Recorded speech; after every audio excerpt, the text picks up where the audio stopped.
the spring patch was released on the 26th of May. That's now gone live across all platforms, so it's time to take a look at the patch notes. I'm not going to go through every change that's been made in this patch because it would take hours, because just about every weapon's been touched. What I will do is go through the important areas and pick out the important changes that have been made.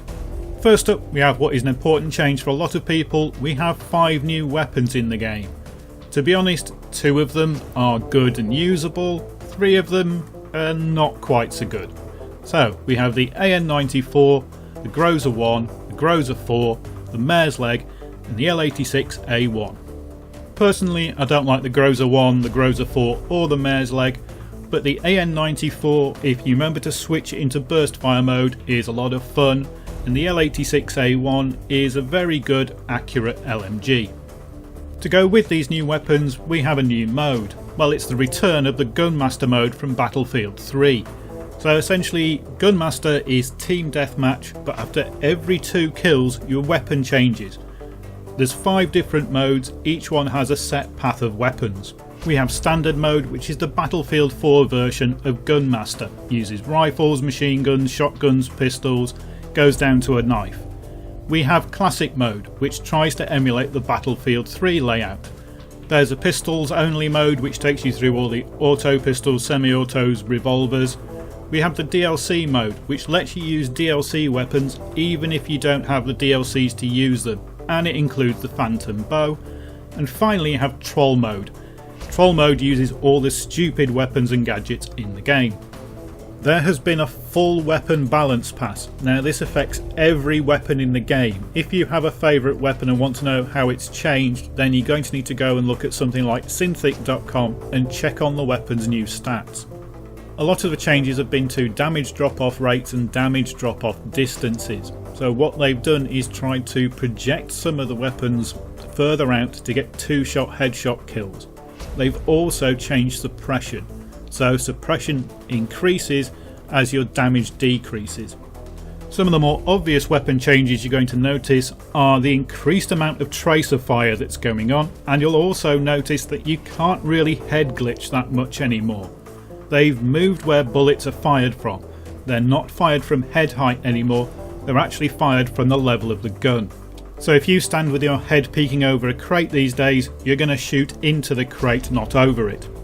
They have made quite a lot of netcode changes for this patch. Now these aren't wide sweeping netcode changes like they were in the winter patch, but these are more optimising the current netcode to work better. Quite a few of these changes are aimed at players who don't have a reliable internet connection. So if your internet connection's a bit slow or a bit stuttery, then what they're trying to do is smooth out the netcode performance. So if you do suffer from connection problems, what you should see is the characters that are running around you are running a lot more smoothly, and you're not getting the rubber banding that you were getting before. They've mainly done this by optimising the amount of data that's sent between the clients and the servers. There's less data travelling backwards and forwards, and so it works faster. They've speeded up a lot of the character animations, particularly those when you're changing stance. So going from standing to crouching to prone, and also the leaning animations are a lot better mapped. So when you're looking at somebody, you can be more reliant on the fact that that's the position they are in.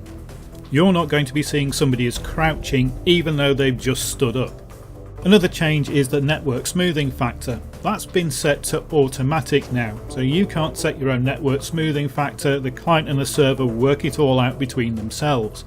Slice have also lowered the tolerances for high ping players, so if a high ping player is shooting at you, it's more likely that their bullets aren't going to count because the client and server are just too out of sync. This is going to penalise players with a high ping, but the intention is that it gives a smoother performance for everybody, so high ping players are going to have to look for better servers. Damage is also now processed in the UI a lot faster, so your hit indicators are going to appear on screen faster, and your health is going to update faster when you get shot. They've smoothed out the visuals for spectator mode, so spectator mode will now also see the character transitions better. And finally, for the netcode improvements, they fixed some of the crashes that related to the networking, so that's on the server side and on the client side. DICE have done a lot of work over the last few months trying to solve a lot of the server and client crashes. Now to do this, they've basically stuck a load of monitoring on the servers and tried to replicate how the server crashes happen. Been quite successful at solving a lot of these crashes, and these fixes are also in this patch. What they haven't fixed is using outdated drivers on your graphics card. If you're playing Battlefield 4, use the latest drivers that are available for your graphics card. The reason is simple, those are the only drivers that DICE will test on and support. If you have a problem related to your graphics and you're using older graphics drivers, then they're just going to tell you to get the new drivers. They've made a lot of improvements to the night vision scopes within Battlefield 4, and what they've done is try to separate the two scopes out. So the IRNV scope is now better in darker conditions and close ranges, but the thermal optics, although they don't have the resolution and show you as much of the world, they do work out to medium ranges. You're also going to notice that these scopes are much larger on the screen. It's not like looking through a keyhole anymore, they're actually quite usable.